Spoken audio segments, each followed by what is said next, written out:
우리가 사도행전을 이렇게 공부하면서 사도행전을 어떻게 볼 것인가를 이렇게 찾을 때 중요한 두 가지 접근법이 있습니다. 하나는 미시적인 접근법이죠. 현미경적으로 그 본문의 내용을 좀 더 세밀하게 살피는 방법이 있고, 또 하나는 거시적인 접근법이죠.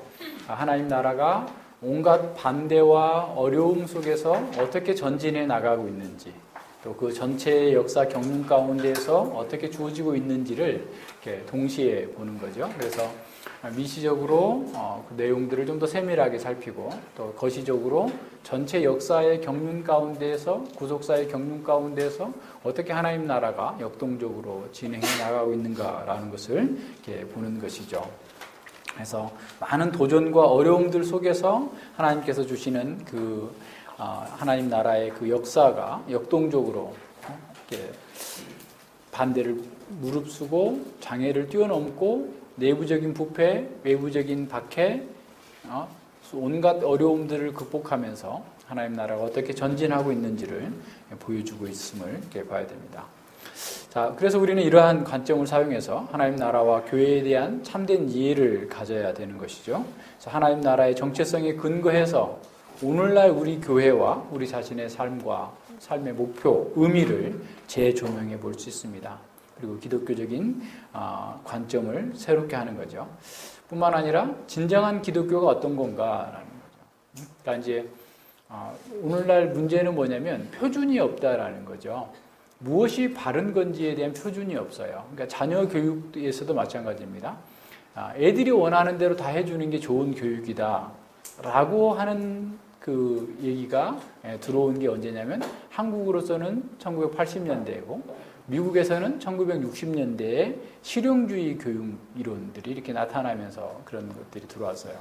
자, 그동안에는 아이들에게 너무 과도한 억압을 줬다라는 거죠. 그런 것을 풀어놓고 아이들이 하고 싶은 대로 하면 아이들이 잘 자랄 수 있다. 그건 이제 루소의 그 교육론까지 올라가는데 그런 교육 이론들이 올라온 거예요. 그래서 애들이 하고 싶은 대로 해줬더니 어떻게 됐어요? 애들이 하고자 하는 대로 했더니 이제 미국에서는 살인 사건이 엄청나게 많이 일어나고 애들이 다 무능해지고 부패해지고 악에 다 먹혀버리게 된 거예요. 오늘 우리도 마찬가지입니다. 애들이 하나나 둘밖에 없으니까 애들이 하고 싶은 대로 해주는 것이 좋은 교육이다라고 생각을 하게 되면 애들이 뭘 원해도 다 해주는 것이 부모의 의무라고 생각해요. 이러다 보니까 뭘 어떻게 해야 될지를 모르는 거죠. 기준이 없어요, 기준이에요. 아이를 어떻게 가르쳐야 될 것인가. 그러니까 기준이 없는 이유는 뭐냐면 인생을 바라보는데 인생관을 제대로 갖지 못한 거죠. 인간이 어떤 존재인지, 이 세상에서 무엇을 위해 살고 어떻게 살아야 되고 그 인생의 끝이 어딘지 인간에 대한 총체적인 이해가 없기 때문에 단지 그냥 주어져 있는 이 세상에서 먹고 사는 문제, 이게 전부라고 생각하니까 그렇게 사는 거예요. 어제 저는 그 결혼식장에, 조카 결혼식장에 갔다 왔는데 깜짝 놀랐어요. 이게 무슨 결혼식이야? 라고 느낌이 들 정도였는데 어떤 거냐면 그냥 쇼를 해요. 주례도 없어요. 아무것도 없고 그냥 무슨 하여튼 나는 그런 것도 처음 봐가지고 너무 생경해서 이게 결혼식이라고 할 수 있나? 라고 하는 느낌이 드는데 하여튼 프로와 같은 사람이 노래를 부르고 신랑 보고 춤추라고 하니까 나이트클럽에서 춤추는 것처럼 춤추고 별짓을 다 하는 거예요. 그런데 그 총 시간이 18분. 입장부터 엄마가 엄마들이 둘이 갈 때는 좀 엄숙하게 가더라고요. 그래서 보통 결혼식장과 비슷한가 보다 했더니 그 뒤로부터는 그냥 완전히 그냥 쇼하는 거예요. 그래서 내가 나중에 신랑한테 결혼식을 쇼하는 것처럼 하네. 내가 그랬어요. 사는 것도 쇼하는 것처럼 살 수 있을까? 중의적인 의미죠. 쇼하는 것처럼 했다라는 것은 정말 이게 쇼가 되지 말라는 말이잖아요. 삶은 정말 진지한 건데 이렇게 사는 거죠. 기준이 없어요. 사람들이 어떻게 사는 것이 기준이 없으니까 다 기준이 어떤 거냐면 그냥 즐거운 것이 기준이야. 쾌락이 기준이에요. 그래서 이제 다 모든 것들이 이렇게 나타나니까 이 세상은 갈수록 어려움을 겪게 되는 거죠. 교회에서도 마찬가지예요. 교회에서도 성도들이 즐거운 것이 목표가 되면 어떻게 되겠어요? 쇼하는 거죠. 열린 예배하는 거예요. 어린이들이 즐거운 것이 목표가 되면 개그맨 불러오는 거예요. 그래서 그렇게 해서 성공한 어떤 교회도 있잖아요. 이런 식의 방식이 되는 거죠. 그러니까 진정한 기독교, 참된 교회가 무엇을 하는가라는 것을 모르기 때문에 그래요. 우리가 그동안에 지금 2장에서 봤듯이 진정한 교회의 회원은 회개한 사람이라고 그랬어요. 본토 친척 아비 집을 떠나서 자신의 삶의 모든 근거를 떠나서 다시 그리스도 안에서 그리스도의 이름 안에 자신의 정체성과 삶을 세우는 사람. 그리고 그 진정한 교회는 어떤 사람이었어요? 가르침을 받기를 전혀 힘쓰는 교회. 2장 42절에서 보여주고 있는 것처럼 가르침을 받기를 전혀 힘쓰는 교회, 그리고 서로 교제하는 것을 전혀 힘쓰는 교회, 서로 떡을 떼면서 성찬을 통해서 복음을 선포하고 서로 사랑하는 것을 전혀 힘쓰는 교회, 기도에 전혀 힘쓰는 교회. 이런 원상의 교회의 모습을 갖고 있지 못한 거예요. 기준이 없는 거죠. 그러다 보니까 사람들이 좋아하는 것이 해주는 것이 마치 교회가 해야 될 일이다 라고 생각을 합니다. 뿐만 아니라 오늘날 믿지 않는 사람들에게 대하여서 기독교는 상당히 부정적인 그 시각으로 보여지게 되죠. 너무 고리타분하다라는 거야. 이것저것 하지 말아야 될 게 너무 많고, 술도 안 먹어야 되고, 담배도 안 피워야 되고, 주일날은 항상 교회만 가야 되고, 등등의 너무나 많은 삶에 제약을 주고 있다. 그래서 정말 인생의 기쁨을 다 빼앗아가는 것이 기독교다, 교회다라고 하는 생각들이 많은 사람들에게 회자되고 있죠. 그렇게 생각하고 있죠. 그렇게 생각하는 주 동기는 어떤 거냐면 교회가 그렇게 만들어 놓은 거예요. 그러니까 교회가 정말 하나님의 말씀을 통해서 기쁨을 누리고 자유를 누리고 안식과 정말 역동적인 삶을 살지 못하게 되고 계속해서 이걸 하지 마라 저거 하지 마라 계속 율법주의적으로 등등의 것들을 만들어 가지고 사람들을 억압하니까 따분하게 느껴지고 어렵게 느껴지고 기독교는 정말 재미없는 그런 종교처럼 느껴지게 만든 것이죠. 그런 게 아닙니다. 진정한 기독교는 삶에 대한 부정이 아니라 진정한 긍정이에요. 확신입니다.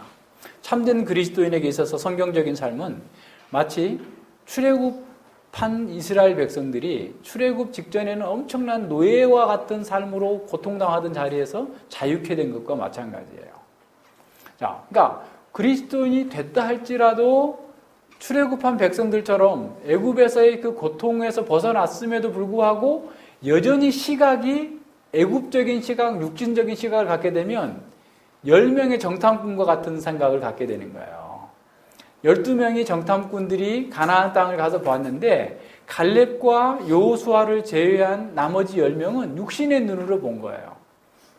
거기는 너무 어려워, 힘들어, 그 땅을 우리가 차지할 수 없어 라고 생각하면서 자, 기독교적인 삶은 좋기는 한데 산상수훈의 삶은 정말 고상하긴 한데 우리가 현세에서 이룰 수 없는 거야. 그건 천년왕국에서나 가서 이룰 수 있는 거지 등등의 수많은 변명들을 내면서 기독교적인 삶을 살려고 하지 않는 거죠. 그런데 여호수아와 갈렙은 그 속에서 하나님을 본 거예요. 저들이 아무리 크고 네피림이고 장대하다 할지라도 하나님께서 우리를 기뻐하시면 저들은 우리의 밥이다 라고 하면서 그 기업을 누릴 수 있는 사람이에요. 자, 오늘 우리도 마찬가지입니다. 성경에서 나오는 삶이 너무 힘들어, 너무 그렇게 살면 목사님도 그렇게 못 사는데 우리가 어떻게 살 수 있겠어? 성경 공부를 그렇게 많이 해서 되겠어? 하면서 그건 너무 힘들어. 자꾸 이렇게 하는 사람은 10명의 육신적인 정탐꾼과 같은 거예요. 자, 보지 못하면 누리지 못합니다. 하나님 나라의 영광을 보지 못하는 사람은 하나님 나라의 영광을 누리지 못해요. 갈렙과 여호수아는 그걸 보았기 때문에 다 멸망하는 중에 그들은 들어가서 그걸 누렸어요. 자, 기독교, 진정한 기독교도 진정한 기독교를 본 사람이 진정한 기독교를 누리는 거예요. 우리의 관점이 중요해요. 그러니까 영적인 관점으로 세상을 보고 교회를 보고 이 세계를 바라보고 장차 올 세계를 바라보느냐 아니면 여전히 육신적인 생각으로 과거의 방식대로 살고 있느냐 여기에 차이예요. 그래서 우리는 지금 사도행전을 통해서 진정한 기독교 그걸 봐야 돼요. 그래야 진정한 기독교, 진정한 교회적 삶이 우리 가운데에서 누릴 수 있고 확산되어질 수 있는 거예요. 자, 그런 면들을 한번 잘 생각해 봅시다. 자, 이 사도행전 3장은 미시적인 관점과 거시적인 관점 두 가지가 공존하고 있어요. 1절부터 10절까지는 이 기적 사건을 통해서 진정한 기독교가 어떤 것인가를 아주 구체적이면서 아주 세밀하게 보여주고 있어요. 그러면서 진정한 그리스도인의 삶이 얼마나 역동적이고 축복이 가득한 삶인지를 아주 영화 같은 감동적인 그림으로 우리에게 보여주고 있습니다. 그리고 두 번째는 그 11절로부터 21절까지는 그러한 그 영상과 같은 기적 사건을 구약 성경 전체를 관통하면서 해설해 주고 있어요. 거시적인 관점이죠. 그래서 구약 성경이 왜 이런 사건이 있는 줄 아느냐 하면서 구약 성경 전체에 드러나 있는 하나님 나라의 관점들을 들여다 보이면서 베드로의 설교를 통하여서 진정한 기독교가 왜 사람을 살리는 종교이고 진정한 기독교만이 유일한 종교인지를 설명해 주고 있어요. 그래서 우리는 이 말씀을 통해서 오늘은 한 번에 다 했으면 좋겠는데 아무래도 좀 자세히 하는 게 더 좋을 것 같아서 오늘 이제 10절까지만 일단 보겠습니다. 자, 10절까지 보면, 자, 3장 1절에 보면요. 그 제9시 기도 시간이라고 그랬죠. 자, 이렇게 생각하면 돼요. 유대인의 시간과 우리의 시간은 6시간 정도 차이가 나요. 그래서 유대인들은 아침에, 그러니까 우리 시간으로 따지면 아침 9시 그리고 12시, 3시에 이렇게 기도를 했어요. 그러면 그 6시간 빼면 어떻게 되겠어요? 아침 9시는 3시. 그죠? 그 다음에 6시, 9시. 9시니까 지금 몇 시에요? 오후 3시. 오후 3시 기도 시간에 지금 이제 성전에 올라가서 이렇게 드린 거예요. 그러니까 이제 이 3장 1절에 보면 성전에 올라가서 하는 게 지금 딱 그 시간만이 아니라 앞에 아침 9시에 성령 강림은 아침 9시에 일어난 사건이에요. 그죠? 기억나세요? 2장에서 성령 강림 사건이 저것들이 벌써 술 취해가지고 이상한 말로 방언하면서 해롱해롱 하는구나 라고 했을 때 베드로가 뭐라고 그랬어요? 형제들아 지금 이제 아침 9시인데 우리가 술 먹은 게 아니다 라고 하면서 오순절에 성령 강림, 성령님께서 예수님께서 성령을 보내주셔서 이와 같은 사건이 있었다 라고 하는 것을 이렇게 설명해 줬죠. 그러니까 이 제자들은 계속해서 성전에 모여서 성전의 그 제사 시간마다 기도 시간마다 가가지고 이렇게 제사를 예배를 드리고 복음을 전하고 함께 했던 것을 보여줘요. 그래서 그 제3시에 그러니까 기도 시간에 9시에 기도 시간 오후 3시에 성전에 올라갔을 때 보니까 나면서부터 안진병이 된 자를 사람들이 메우고 오니 그러니까 이 안진병이도 그 시간에 가서 구걸을 하다가 사람들이 떠나면 또 자기도 가서 쉬어야 될 거 아니에요. 그죠? 쉬었다가 또 데려왔다가 아마 그런 것 같아요, 계속. 그래서 이 안진병이는, 예수님의 그 사건도 다 봤겠죠. 이 사람은 지금 나이가 40여 세나 된 사람이에요. 3장 그 22절에 보면, 40세 정도 이렇게 된 사람이, 4장에 보면 4장. 그래서 이 40세 정도 4장 22절에 보면 이표적으로 병 나은 사람이 40여 세나 되었어요. 그러니까 거의 40여 년 동안 계속해서 성전에 와서 구걸하는 것이 자신의 직업이었어요. 그러니까 예수님의 표적 사건, 예수님께서 성전에서 가르친 사건 다 이 사람은 목격한 사람입니다.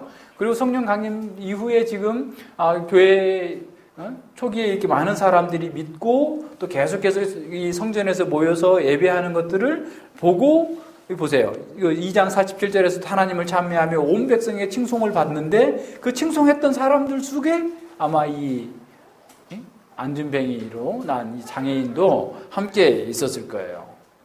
근데 구걸하는 날마다 미문이라고 하는 성전 문에 두었어요. 이 미문이라는 말이 아름다운 문이라는 뜻인데 성전 동편에 있는 바로 그 문 앞이에요. 그러니까 사람들이 가장 많이 지나가는 목 좋은 자리죠. 쉽게 말하면. 사람들을 많이 만날 수 있는 자리예요. 그래서 그 자리에 모여서 항상 이렇게 구걸하고 있었는데 그가 베드로와 요한이 성전에 들어가려 함을 보고 구걸하거늘 그랬어요. 근데 이제 여기서도 보면요. 이 3절을 볼 때도 그냥 구걸한 정도가 아니고 이 사람은 계속해서 그러한 그 복음적 사건을 경험했고 들었고 또한 그 말씀을 받아왔던 것으로 보여져요. 그래서 4절에 보면 베드로와 요한이 그에게 이렇게 말을 합니다. 주목하여서 보되 우리를 보라. 그래서 우리를 보라. 그러자 그가 저희에게 무엇을 얻을까 하여 바라보거늘 베드로가 가로되 은과 금은 내게 없거니와 내게 있는 것으로 내게 주노니 곧 나사렛 예수 그리스도의 이름으로 걸으라. 걸으라. 그러면서 7절에서 어떻게 하죠? 오른손을 잡아 일으키니 발과 발목에 곧 힘을 얻고 뛰어 서서 걸으며 그와 함께 성전으로 들어가면서 걷기도 하고 뛰기도 하고 하나님을 찬미하니 했어요. 이 놀라운 사건이 이루어지고 있죠. 자, 이 사건과 이 사건의 해석에 있어서 아주 중요한 단서가 될 만한 부분이 사도행전 14장 10절에 한번 보세요. 사도행전 14장 10절에 보면 바울이 복음을 전하면서 루스드라에 있는 그 사람에게 복음을 전할 때에 그 9절부터 볼까요? 자, 모든 사람들이 18절부터 봅시다. 루스드라에 발을 쓰지 못하는 한 사람이 있어 앉았는데 이 사람도 안진병이죠. 나면서 안진병이 되어 걸어본 적이 없는 사람이에요. 나면서부터 중간에 사고로 그런 게 아니고 바울이 말하는 것을 듣거늘 바울이 주목하여 구원받을 만한 믿음이 그에게 있는 것을 보고 그랬어요. 여기서 듣거늘이라는 말일 때 이 듣거늘이라는 말이 에코우에라고 하는 헬라어가 사용됐는데 이 말은 어떤 거냐면 관심을 갖고 온 마음을 다해서 열심히 듣는다라는 의미예요. 그러니까 바울이 전하는 복음을 이 안진뱅이로 있던 나면서부터 이방인이었겠죠. 이런 사람이 온 마음을 다해서 집중해서 듣고 있는 거예요. 그런데 바울이 주목하여서 그를 보았더니 구원 얻을 만한 믿음이 있어요. 다시 말하면 성령께서 그 사람 속에서 말씀을 듣고 역사하는 것들이 보인 거예요. 그러자 어떻게 됐어요? 큰 소리로 가도 내 발로 바로 일어서라 하니 그 사람이 뛰어 걷는지라 그랬어요. 자, 그렇다면 누가가 이러한 기록을 여기 3장에다가는 넣지 않았다 할지라도 앞서 얘기한 것처럼 예수님의 기적사건과 가르침 또 사도들이 계속해서 기도 시간마다 가르쳐 전하고 가르쳤던 그 복음을 이 사람도 들었고 이 사람 속에 복음에 대한 반응이 나타나는 것을 보았다라고 하는 것을 우리는 부인할 수 없어요. 이건 너무나 분명하게 드러납니다. 그래서 이 안진뱅이도 말씀을 듣고 반응하고 있는 그런 가운데에서 예수님의 이름으로 일어나 걸어라 했어요. 우리를 주목하여 보라 라고 하고 걸어라 라고 했어요. 자, 그렇다면 이제 기적 사건이 과연 있는 건가? 어떤 사람들은 매우 이성적인 사람들은 하나님께서 이런 기적을 행했다라는 말만 하지 않으면 나는 믿을 텐데 예수님의 가르침은 너무 고상하고 좋은데 왜 이렇게 기적 이런들이 많이 있는가라고 생각을 해요. 이것은 너무나 자기적인 생각이에요. 부족한 생각입니다. 기적이란 뭘까요? 기적은 초자연적인 사건이죠. 초자연적인 사건이라는 것은 자연 법칙을 뛰어넘는 사건이에요. 자, 그럼 자연 법칙을 만드신 분이 누구시죠? 하나님이시잖아요. 자연 법칙을 만드신 그 하나님께서 자신의 영광과 그 백성의 유익을 위하여서 자연 법칙을 잠시 동안 보류하고 초자연적으로 개입하시는 것이 기적이에요. 자, 우리가 생각해도 우리는 자연 법칙 안에 사는 사람이에요. 시간과 공간의 제한 가운데 있는 사람이기 때문에 하나님께서 그렇게 하시는 것이 굉장히 어려워 보일지 모르지만 하나님께서는 시간을 초월하시고 공간을 초월하시고 모든 것을 창조하시는 창조주 하나님께서는 기적을 행하시는 것은 우리가 손바닥 뒤집는 것만큼이나 쉬운 일이에요. 그래서 이 기적은 하나님 나라의 기적입니다. 예수님께서 행하신 모든 기적은 하나님 나라의 임함을 드러내는 기적이에요. 그러니까 하나님 나라가 이 땅에 오면 이와 같은 일들이 있을 거다라고 구약 성경에 계속해서 예언되어져 있어요. 특별히 지금 이제 이사야 35장을 이따 보겠지만 그런 예언의 성취로서 하나님 나라가 지금 이 땅에 예수님과 더불어서 왔다라는 사실을 보여주는 이 하나님 나라의 기적이고 제자들이 행한 사도들이 행한 기적 또한 어떤 거냐면 하나님 나라의 복음이 지금 증거되고 전파되어져서 많은 사람들이 하나님 나라로 들어오게 됐다라고 하는 하나님 나라가 지금 확장되어지고 그 속에서 복을 누리게 됐다라고 하는 그 시기를 전함으로써 나타내는 하나님 나라의 기적이에요.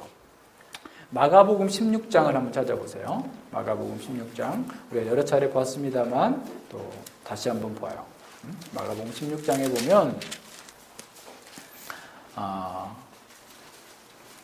19절 앞에도 쭉 있지만 19절부터 볼게요. 주 예수께서 말씀을 마치신 후에 하늘로 올리우사 하나님 우편에 앉으시니라. 제자들이 나가 두루 전파할새 주께서 함께 역사하사, 주께서 예수님께서 함께 역사하사 그 따르는 표적으로 기적으로 말씀을 확실히 증거하게 하시니라 그랬어요. 말씀을 증거하기 위한 표적이에요. 히브리서 2장 1절로 4절도 보세요. 히브리서 2장 1절로 4절에도 보면 그러므로 모든 들은 것을 우리가 더욱 간절히 삼가할지니 혹 흘러 떠내려갈까 염려하노라. 천사들로 하신 말씀이 견고하게 되어 모든 범죄함과 순종치 아니함이 공변된 보응을 받았거든. 우리가 이같이 큰 구원을 등한히 여기면 어찌 피하리요? 자, 하나님께서 주신 이 구원, 하나님 나라를 가볍게 여기면은 안 된다라는 거예요. 이 구원은 처음에 주로 말씀하신 바요. 예수님께서 말씀하신 바요. 들은 자들이, 사도들이 우리에게 확증한 바니, 확실하게 증거한 바니, 하나님도 표적들과 기사들과 여러 가지 능력과 자기 뜻을 따라 성령에 나누어 주신 것으로서 저희와 함께 증거하는. 저희는 누구예요? 사도들과 함께 증거하셨느니라 그랬어요. 하나님께서 주신 하나님 나라의 표적이에요. 그래서 진정한 표적은 어떤 것이겠어요? 진정한 표적은 하나님의 영광을 드러내고 하나님 나라의 복됨을 나타내며 하나님께서 주시는 구원과 생명의 말씀을 확증하는 증거예요. 참된 기적이에요. 사단도 데살로니가후서 2장 9절 이하에 보면 거짓 기적을 행해요. 거짓 기적을 흉내내는 거예요. 기적적인 사건이 있어요. 그런데 그것이 왜 거짓 기적이에요? 하나님의 영광을 추구하지 않아요. 사람들을 구원의 길로 인도하지 않아요. 자기의 종을 삼고 자기의 배불리기 위해서 사람들을 종 삼는 악한 사단의 영으로서 나온 것이기 때문에 그래요. 그래서 모든 기적보다 가장 큰 기적은 어떤 거냐면 사실은 이 기적은요. 지금 3장, 여기 사도행전 3장 1절로 10절에 나와 있는 이 기적은 아주 작은 기적이에요. 이 기적이 궁극적으로 우리에게 보여주고자 하는 기적은 어떤 거냐면 그 뒤에 보세요. 4장에 보세요. 4장에 가서 보면 이 기적으로 말미암아서 얼마나 많이 4장 4절에 말씀을 들은 사람 중에 믿는 자가 많으니 남자의 수가 약 5천이나 되었더라 그랬어요. 이 기적이에요. 이것이 더 큰 기적이에요. 자, 죽음에서 생명으로 옮기는 기적, 사단의 종살이에서 하나님의 빛의 아들의 나라로 옮기는 이 기적, 이것이 더 큰 기적이에요. 자, 이 기적을 보여주기 위한 하나의 예표예요. 무슨 말인지 아시겠어요? 그래서 이 기적을 우리는 있는 그대로, 역사 그대로 받아들이는 거예요. 그래서 오늘날 우리는 기적을 추구하지 않아요. 왜 그래요? 하나님의 말씀이 확증되어 있기 때문에, 성경으로서 확정되어 있어요.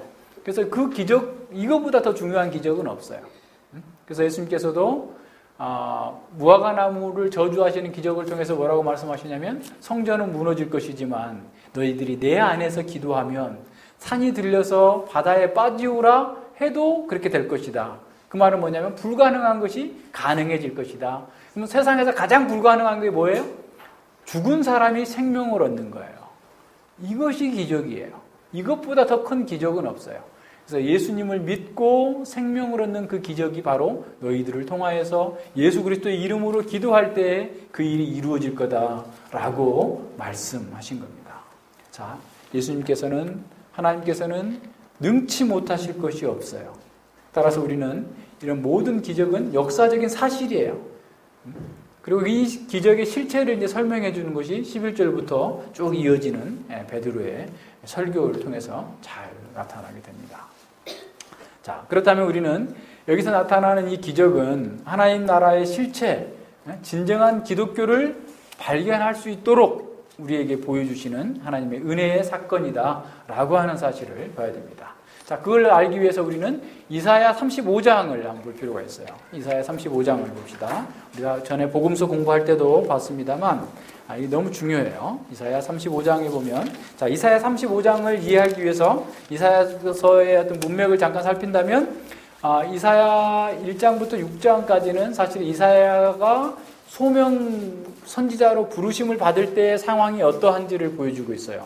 그러면서 7장부터 12장까지는 이사야 당시에 그 왕이었던 아하스 왕의 실패를 보여줍니다. 아하스 왕의 실패는 어떤 거냐면 하나님을 신뢰하지 않고 열방을 신뢰하는 거예요. 아수르를 의뢰하는 겁니다. 그러니까 하나님을 의뢰해야 될 이스라엘 왕이 이 아수르를 의뢰함으로써 망하게 되는 그런 상황을 보여줘요. 그러면서 13장부터 35장까지는 뭘 보여주냐면, 자, 열방을 신뢰하게 되면 얼마나 어리석은가. 그러니까 열방 세상을 신뢰하는 사람이야말로 정말 어리석고 바보 같은 선택을 한 거다라고 하는 사실을 13장부터 35장까지 계속 얘기해줘요. 왜냐하면 열방은 멸망할 것이기 때문에. 그래서 계속 그 당시의 최대의 강국이 나타나게 될 아수르, 바벨론, 에돔, 주변에 있는 모든 나라들 다 멸망할 것이다 라고 얘기하면서 34장에서 우리가 지난번에 마태복음 24장을 다룰 때 잠깐 언급했던 것처럼 이 에돔의 멸망을 어떻게 표현하고 있냐면 34장 4절에 보세요. 하늘의 만상이 사라지고 하늘의 두루마리가 말리되 그 만상의 쇠잔함이 포도나무의 잎이 마름 같고 무화과 나무 잎이 마름과 같으리라. 자, 한 나라가 멸망하는데 하늘의 1월 성신이 다 멸망하는 것과 같이 표현하고 있어요. 그죠? 예.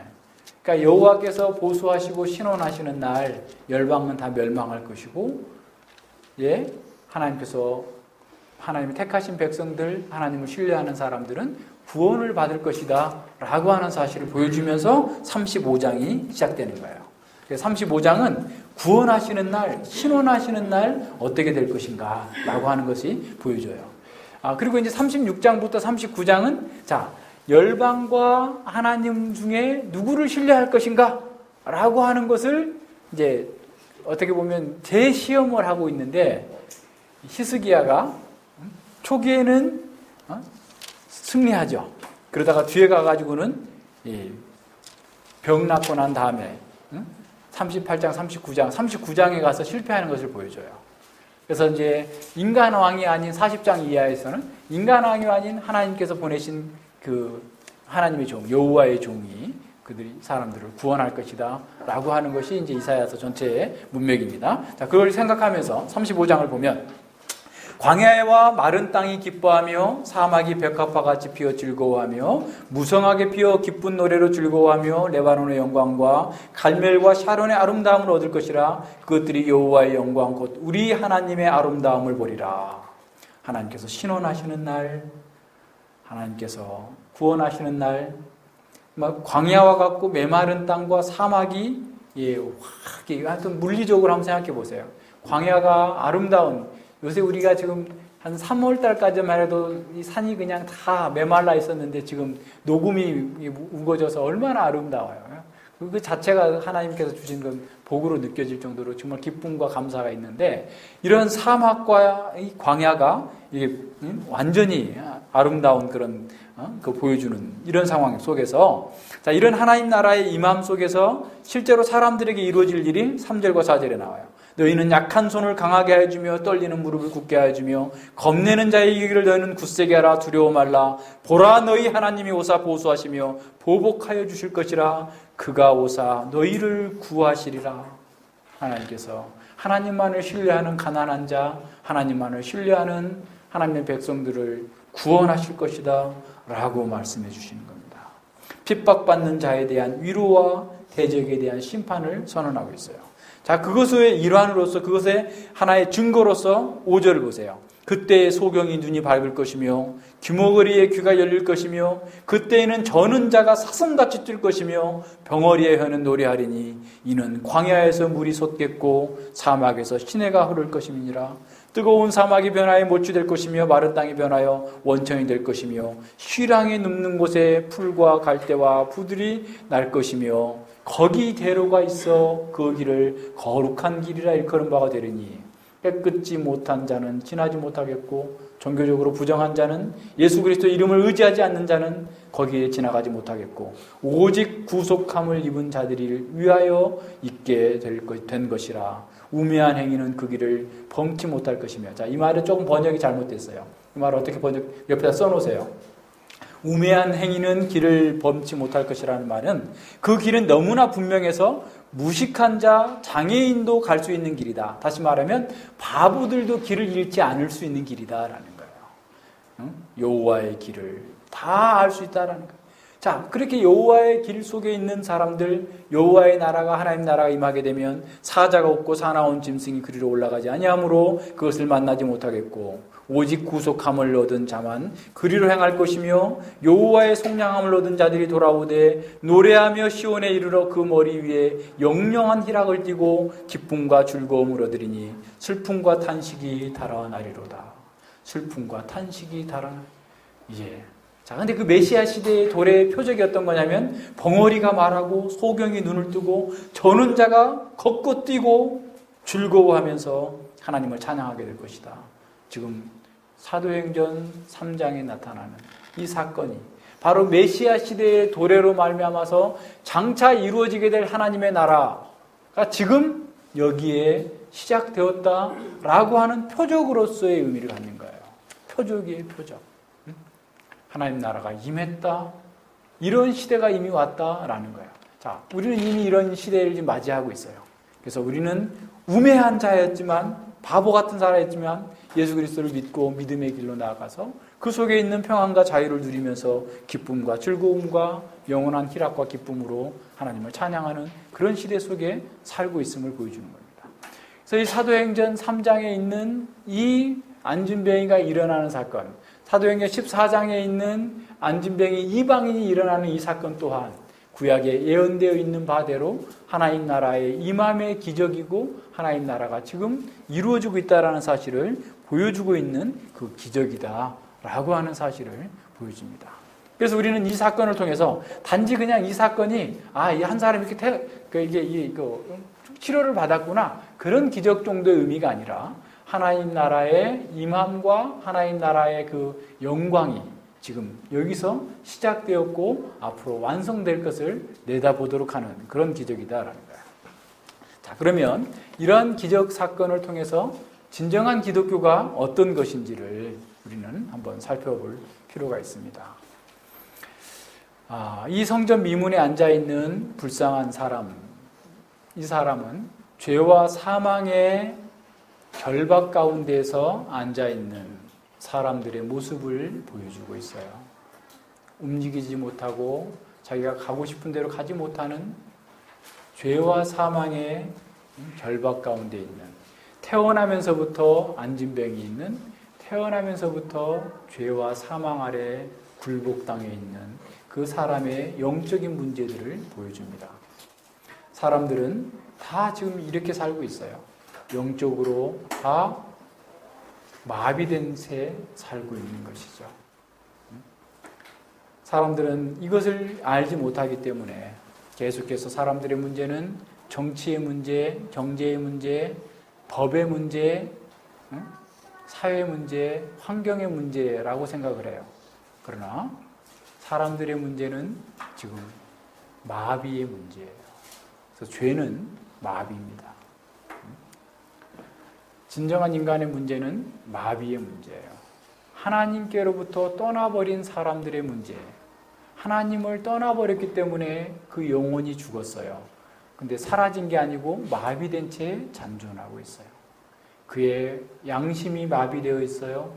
그의 행동도 마비되어 있습니다. 중풍, 마비. 이것이 죄로 인해 죽어 있는 사람들의 특징입니다. 하나님께로부터 분리된 것이 이 모든 마비의 핵심입니다. 이것이 인간이 지금 어떤 상태인지를 보여주고 있는 가장 중요한 거예요. 마비로 특징되어 있어요. 영적으로 마비되어 있기 때문에 하나님과 교제할 수 없습니다. 하나님과 대화할 수 없어요. 그래서 하나님의 자리에 자기를 세워두고 하나님의 자리에 세상의 번영과 영광을 두고 하나님의 자리에 권력을 두고 하나님의 자리에 자식과 가족들을 둠으로써 사람들은 더욱더 절망적인 삶을 살 수밖에 없어요. 영적인 마비입니다.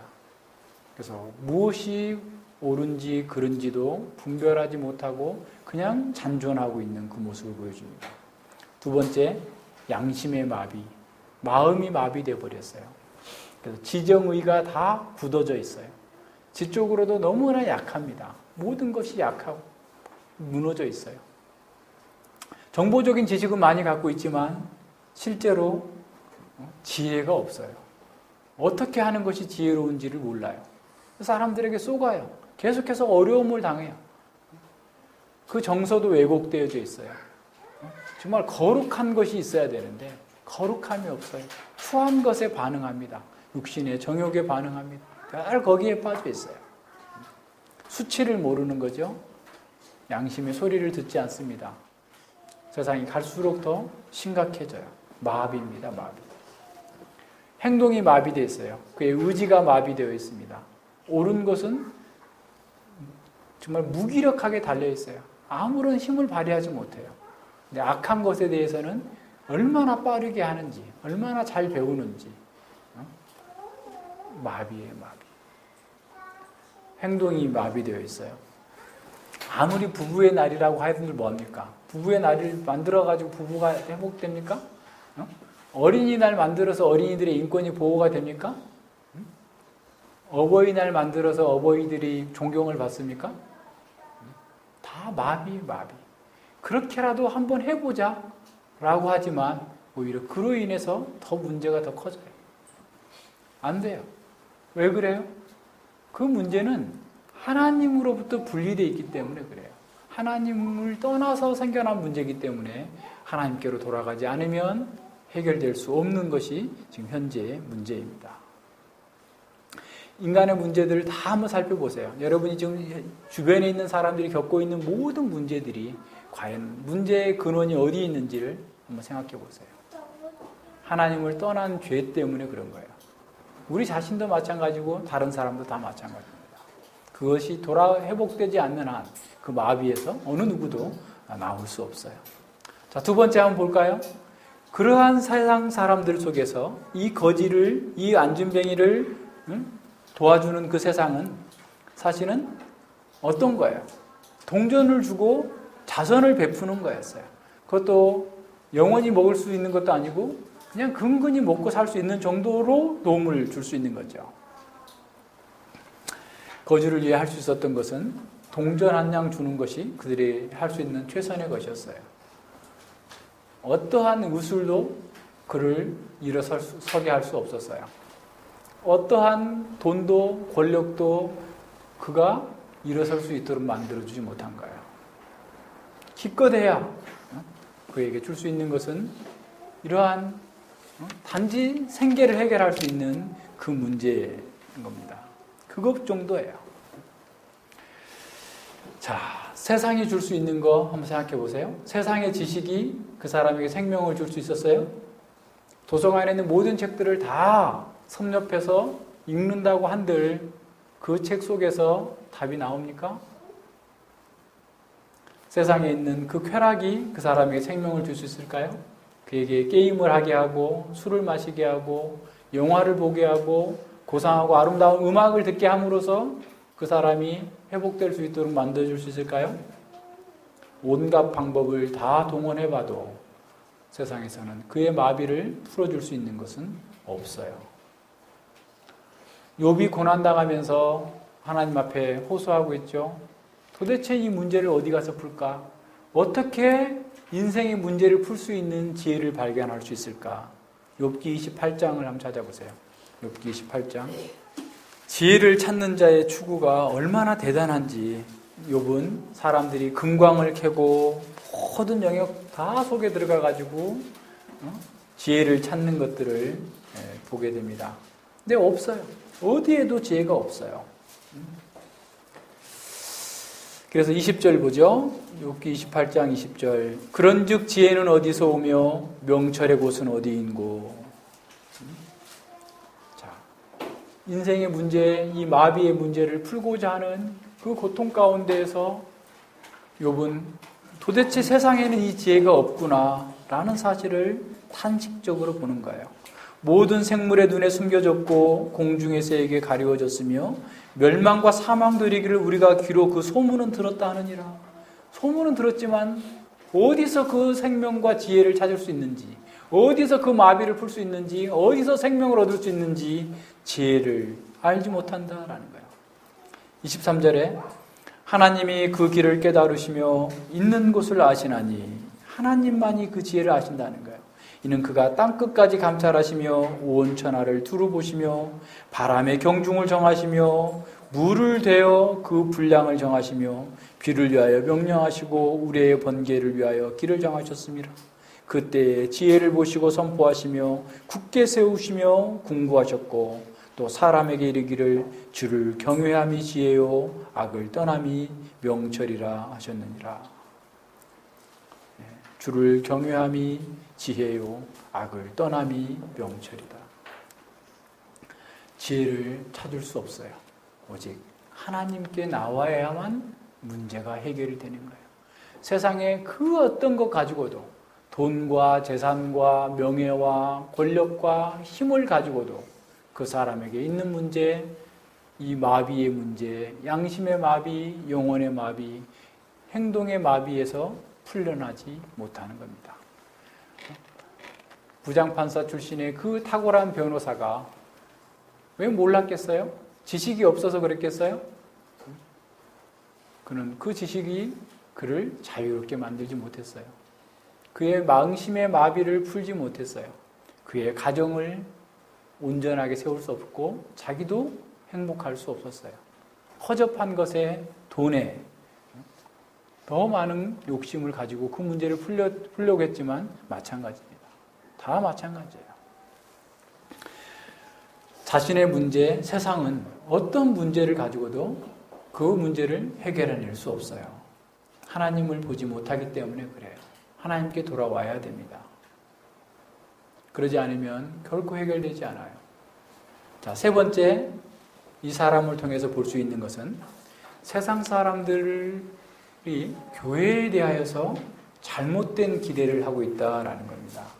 사도행전 3장 5절에 보면 그가 저희에게, 교회에게 사실은 무엇을 얻을까 하여 바라보거늘. 사람들은 세상이 나름대로 교회가 이런 걸 해야 된다라고 정해놓고 교회에 대해서 이런 기대를 하고 있어요. 오늘 우리 시대에도 마찬가지입니다. 세상은 교회가 어떠해야 된다라고 얘기해요. 여러분도 스스로 교회는 이래야 된다라고 생각하고 있을지도 몰라요. 셰익스피어의 그 희곡에 보면 베니스의 상인이라는 그런 희곡이 있죠. 베니스 상인에 나오는 유대인 고리대금업자, 사채업자가 샤일록이라는 사람인데 그 돈을 빌리러 온 그 안토니우스의 종인지 그 어떤 다른 사람의 종인지 모르겠는데 그 사람과 대화해서 이런 얘기를 합니다. 야, 니네 주인 착하냐? 이렇게 물어요. 그러니까 그 종이 우리 주인님은요 이렇게 막 착하다고 막 이렇게 열거를 해요. 그러니까 아니 내 말은 내가 착하다라는 말은 니네 주인이 돈이 많냐? 그 말이야. 너네 주인이 나에게 이익을 남겨주느냐? 그 말이다고. 무슨 말인지 알겠어요? 그 악한 유대인 악덕 사채업자가 에게 착한 사람은 자신에게 이익을 남겨주는 사람, 그 사람이 착한 사람이에요. 자, 세상도 교회에게 너희 착해야 돼 라고 얘기를 하죠. 그런데 어떻게? 자기에게 이익이 되게 착하게 해달라는 거예요. 무슨 말인지 알겠어요? 응? 자기들이 하기 어려우니 가서 좀 봉사도 좀 하고, 그죠? 자기들은 안 해. 그러면서 교회 보고 그거 하라. 교회가 구제기관이 돼야 된다. 어려운 사람 도와줘야 된다. 그게 교회의 본질적인 임무 아니야? 교회가 심리상담센터를 만들어서 가정의 문제, 부부의 문제, 자식과 문제, 친구의 관계 문제 등등의 수많은 문제들을 상담 치료를 통해서 극복하도록 만들어줘야 되는 거 아니냐? 교회가 여러 가지 일들을, 사회를 개혁하고 정치를 개혁하고 이 사회에 정말 더 멋있는, 더 개혁적인, 더 나은 세상을 만들기 위해서 노력해야 된다라고 얘기하는 거예요. 자기들에게 이익이 되게 행동하라. 그래야지 착한 기관이다 라고 얘기하는 거예요. 자, 우리도 마찬가지예요. 우리도. 이 교회가 나를 도와줘야 되는데. 목사가 어제도 무슨 거 보니까 자기의 경력과 학력을 과대 포장해가지고 사람들을 1년 동안 세뇌시키고 난 다음에 김천에 있는 땅을 10배 비싸게 성도들한테 팔아먹었다는 거예요. 거기다 무슨 성추행까지도 하고 온갖 못된 짓을 다 한 사기꾼 목사인데, 그래서 이제 그 성도들이 소송을 했나 봐요. 그랬는데 재판부가 그렇게 판결을 했대. 팔 사람은 비싸게 받기를 원하고, 살 사람은 싸게 살기를 원하는 게 거래의 관행이기 때문에 당신들이 10배 비싸게 샀어도 이것은 위법하지 않다라고 판결을 했다는 거예요. 무슨 말인지 알겠어요? 목사라고 다 믿지 말라는 거예요. 그 말이죠. 재판부가 하는 얘기가, 판사가 야, 목사면 다 믿냐? 어리석은 성도야. 이렇게 얘기한 거죠. 따지고 보면. 자, 무슨 얘기예요? 사람들을 잘 분별할 수 있어야 돼요. 그 목사는 교회와 성도를 자기의 이익의 도구로 사용한 거예요. 그럼 목사만 그래요? 성도들도 마찬가지예요. 큰 교회 앞에 가서 병원을 차리면 큰 교회를 다녀야 돼. 왜냐하면 그래야지 거기에 고객들이 많이 오니까. 등등해. 이런 거야. 자기 이익과 관련해서 착한 사람을 찾는 거죠. 세상이 지금 추구하는 게 그런 겁니다. 자기들은 몰라요. 자기가 정말 중요하게 여기는 게 뭔지, 자기에게 진짜 유익한 게 뭔지 몰라요. 자, 반대로요.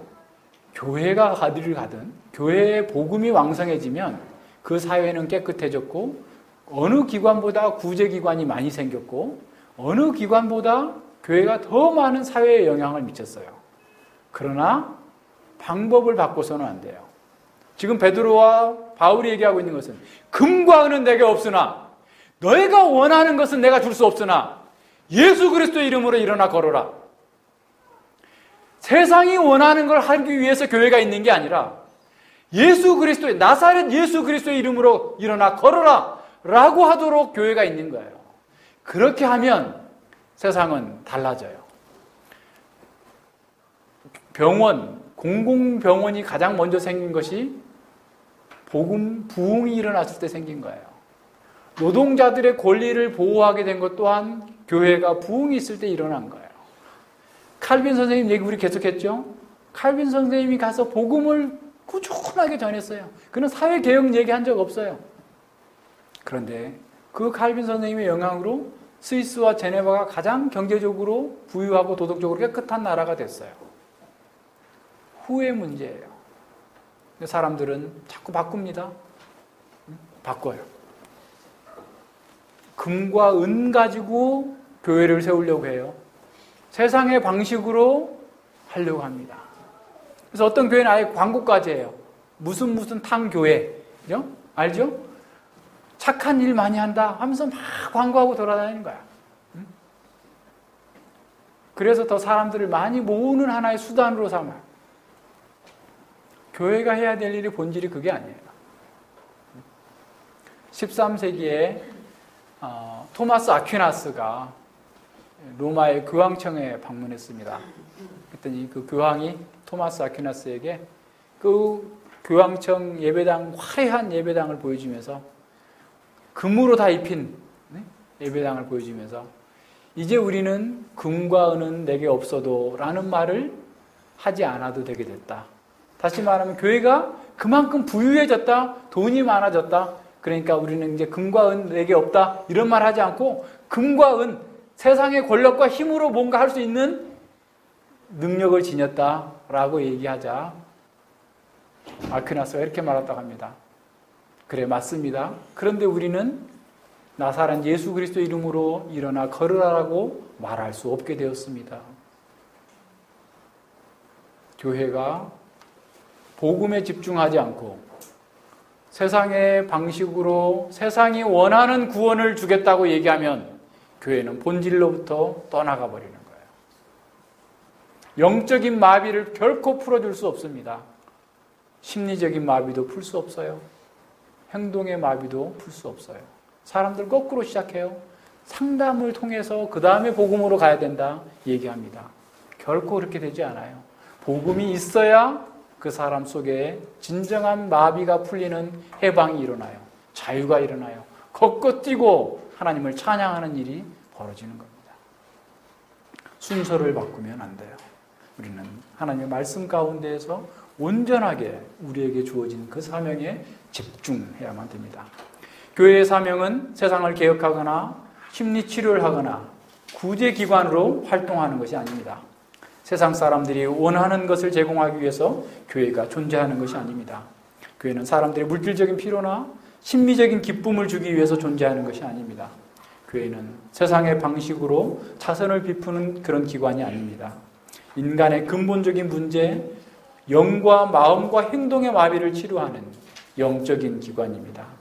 교회는 진리의 기둥과 터로서 하나님 나라를 증시함으로써 죄와 사망 아래서 고통당하는 사람들을 생명의 나라, 하나님의 아들의 나라로 옮기는 새 창조의 일을 위해서 존재하고 있는 겁니다. 이것이 진정한 기독교예요. 당신은 인간의 인생의 문제가 무엇이라고 생각합니까? 여러분은 자신의 문제가 무엇이라고 생각합니까? 문제의 양상은 다양할지라도 근본 문제는 하나님을 떠나면서 시작되었습니다.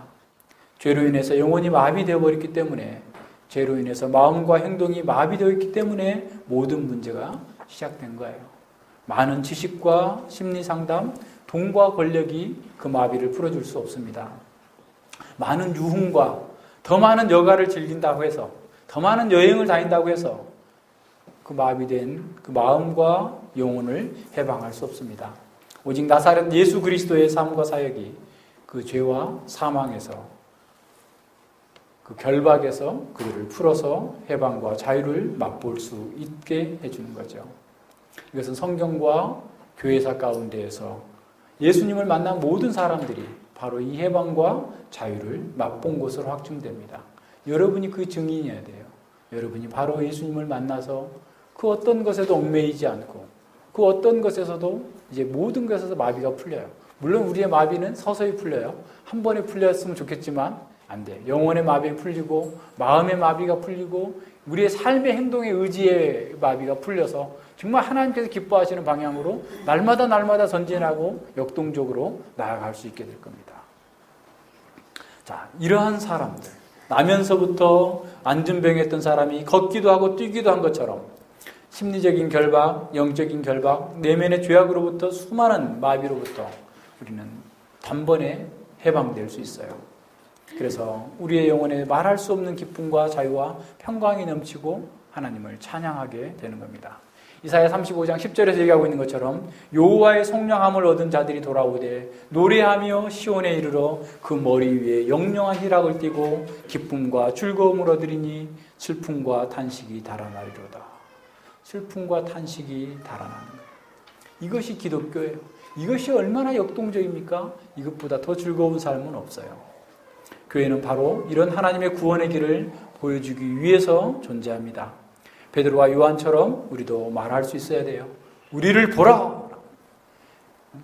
마비된 마음과 행동으로 인해서 고통당하고 있는 불쌍한 사람들에게, 자기 연민에 빠져서 세상으로부터 무엇인가를 얻기를 간절히 바라보고 있는 가련한 사람들에게 우리를 보라. 해방된 우리를 보라. 나도 과거에 그랬던 사람인데 예수님의 이름으로 예수님을 믿고 나서 해방된 나를 보라. 우리를 보라 라고 얘기하는 겁니다. 허무와 절망, 영원한 사망으로 이어지는 길에서 헤매고 있는 사람들에게 생명의 길로 초청해야 됩니다. 사도들은 나사렛 예수 그리스도의 이름 안에 담겨진 죄와 사망을 이긴 생명의 능력으로 나오라고 강권하고 있는 거죠. 소망 없이 삶의 고통과 무기력과 우울증을 앓으면서 세상에서 무엇인가를 얻을까 하여서 동정을 바라고 부르짖고 있으나 소망이 없이 지쳐있는 그런 사람들에게 우리를 보라라고 우리는 선언할 수 있어야 됩니다. 구약에서 여호와의 이름 신학은 여호와께 드려진 기도와 희생 제사를 지칭하는 것을 전문적으로 표현하는 것이었어요. 이제 신약의 성도들은 예수 그리스도의 이름으로 세례를 받습니다. 하나님의 백성으로 출발하는 기초는 하나님의 이름이 아닌 예수 그리스도의 이름입니다. 사람들의 치유와 모든 복의 통로는 예수 그리스도의 이름 안에 있습니다. 중요한 것은 예수 그리스도의 이름을 부르는 모든 자들은 구원과 치유를 경험한다라는 것입니다. 나사렛 예수 그리스도의 이름은 구원을 가져오는 유일한 이름입니다. 여러분에게 아픔이 있습니까? 여러분의 고통스러운 짐이 있습니까? 여러분에게 어떤 마비가 아직도 남아 있습니까? 세상이 줄 수 있는 최상의 것이라 할지라도 그것은 기껏해야 동전 한 입과 같은 그런 동전과 자선일 뿐입니다. 그것으로는 결코 우리의 문제가 해결되지 않습니다. 죄와 사망에 매여서 계속해서 안전뱅이처럼 살 수밖에 없었던 우리를 위해서 하나님께서 그 독생자를 보내셨습니다.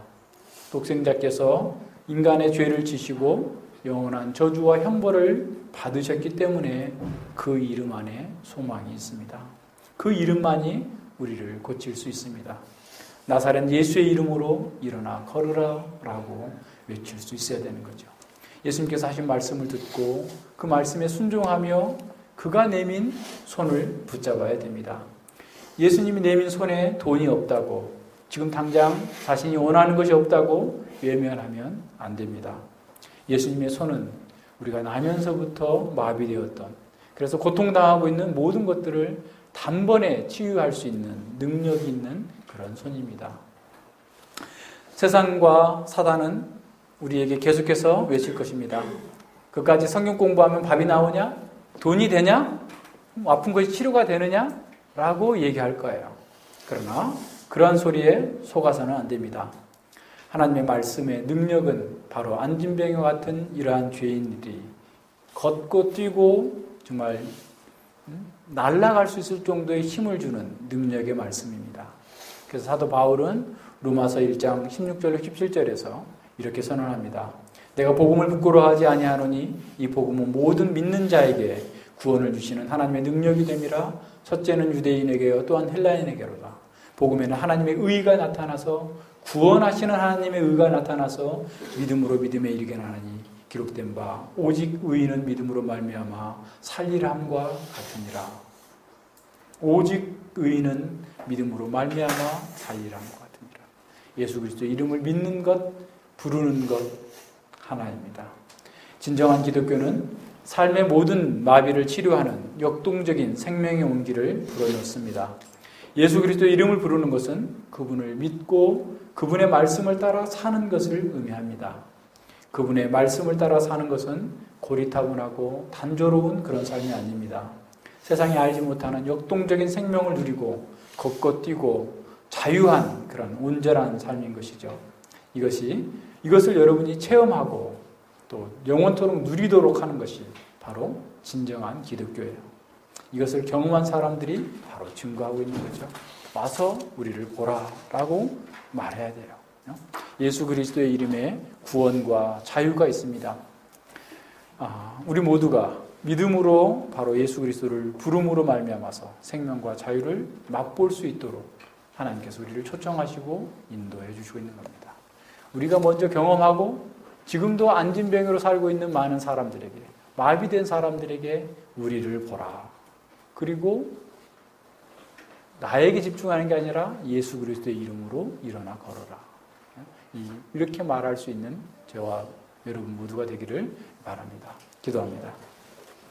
예, 하나님 아버지 감사를 드립니다. 주님께서 저희들에게 은혜 베풀어 주셔서 참으로 마비되어서 아무것도 할 수 없었던 자, 영혼이 마비되어서 하나님을 알지 못했고 마음이 마비되어서 진정한 진리의 길을 알지 못하고 허탄한 것, 허접한 것, 정말 절망과 사망의 종로가 됐던 저희들이 아무리 원했지만 할 수 없었던 것들을 이제 할 수 있도록 우리가 걷고 뛰고 즐거워하며 하나님을 찬양할 수 있도록 예수 그리스도 이름 안에 우리 모든 복을 담아주신 그 예수님을 믿고 감사하며 찬양할 수 있게 해주시니 감사를 드립니다.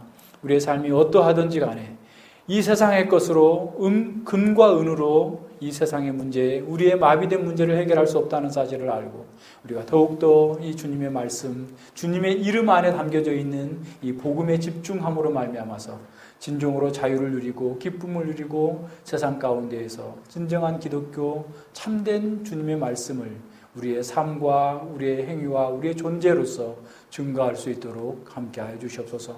아직도 이 자리에 주님의 말씀과 주님의 복음 안에서 정말 그 마비가 풀리지 않는 사람이 있다고 한다면 아버지여 성령님께서 이 말씀을 통하여서 그의 마음의 영혼의 마비를 풀어주시고 예수님 안에 있는 권능의 손으로 그를 붙잡아 주시고 새롭게 하셔서 새로운 사람으로 거듭날 수 있도록 은혜 베풀어 주시옵소서.